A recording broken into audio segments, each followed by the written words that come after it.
Mambo vipi? Kama una simu ya Samsung na ina network yako iko chini, au ilikuwa unalalamika yani kutaka kudownload vitu kuna namna inakuwa iko slow, njoo leo nikuonyeshe. Kwanza kabisa utaenda kwenye setting. Baada ya kwenda kwenye setting utakuja chini kabisa about phone. Kisha kuja about phone utakuja chini kabisa kwenye software information.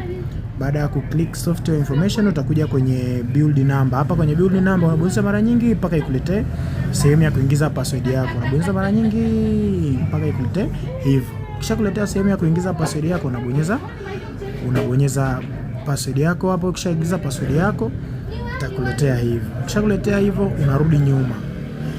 Ukirudi nyuma hapa kuna nani itakuwa imeongezeka hapa kwenye setting, hapa kwenye setting ya simu yako. Itakuwa imeongezeka hapa, kuna kitu kitakuwa imeongezeka kwamba utaona imeongezeka developer option. Developer option utaklik. Kisha click developer option utakuja hapa.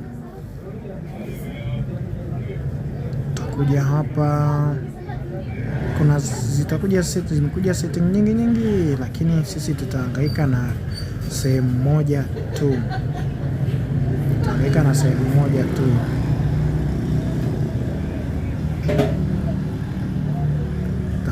sehemu moja tu hapa, ambayo ni itatuongezea nani zetu, itatuongezea speed yetu ya network.